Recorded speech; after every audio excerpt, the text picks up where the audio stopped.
लाखों करोड़ों साल पहले हमारे इस धरती पर डायनासोर रहा करते थे। उनमें तरह तरह के जानवर हुआ करते थे।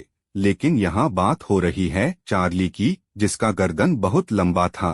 चार्ली इस बात को लेकर बहुत परेशान रहता था। एक दिन चार्ली को उसके दोस्तों ने अपने घर पार्टी के लिए आमंत्रित किया। पार्टी की खबर सुनकर चार्ली खूब खुश हुआ और वह पूरे दिन पार्टी के लिए तैयार होने में लगा दिया। वह सबसे पहले अपना ब्लैक कोट पहना और गले एक टाई लगाकर तैयार हो गया। चार्ली गाना गुनगुनाते हुए नाचते हुए अपने दोस्त के घर की ओर निकल पड़ा। अब वह अपने दोस्त के घर जा पहुंचा, लेकिन वह घर के अंदर नहीं जा सका क्योंकि चार्ली की गर्दन बहुत लंबी जी। इससे लोग उसका मजाक उड़ाने लगे। सबकी बात सुनकर चार्ली उदास हो गया और वहां से चल पड़ा। चार्ली उदास होकर जंगल की ओर चलता गया और उदास होकर एक पेड़ के पास टिककर सो गया।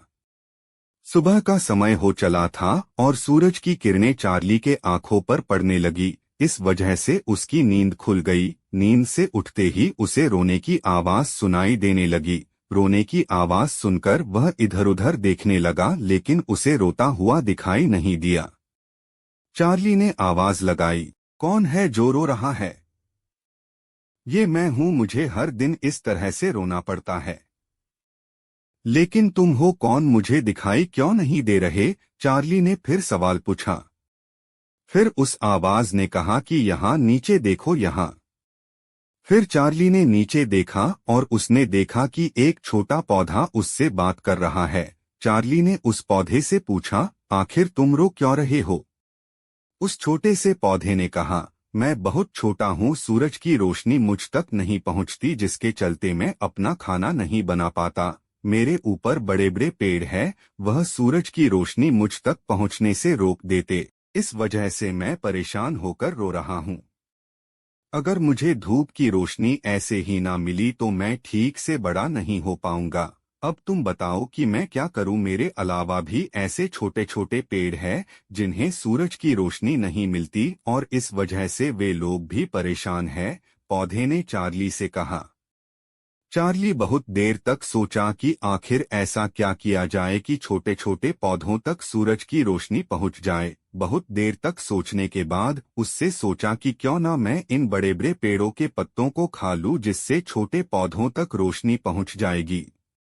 चार्ली ने ऐसा ही किया। चार्ली ने धीरे धीरे बड़े बड़े पेड़ों के पत्ते खाने शुरू किए, लेकिन उसने सारे पत्ते नहीं खाए, नहीं तो बड़े पेड़ अपने खाना कैसे बनाते। पत्तों को खाने के बाद सूरज की रोशनी नीचे तक पहुंचने लगी और छोटे छोटे पौधे भी सूरज की रोशनी का लाभ उठाने लगे। रोशनी पाकर छोटे छोटे पौधे अपना खाना बनाना शुरू करने लगे और वह सारे के सारे खुश हो गए। खुश होने के बाद उन्होंने चार्ली को शुक्रिया कहा और उसे अपना हीरो मानने लगे। इन सब को देखने के बाद चार्ली बहुत ही खुश हुआ और वह बीती हुई रात की बात को भूलकर मजे से जीना शुरू कर दिया। अब वह खुश था। यह जरूरी नहीं है कि हमारे साथ हर दिन बुरा हो और हर दिन हमारे साथ अच्छा हो। हमें इस बात को अपना लेना चाहिए कि जीवन में अच्छी और बुरी घटनाएं जरूर होंगी, लेकिन मायने रखता है तो वह यह है कि हम उस वक्त क्या प्रतिक्रिया देते हैं।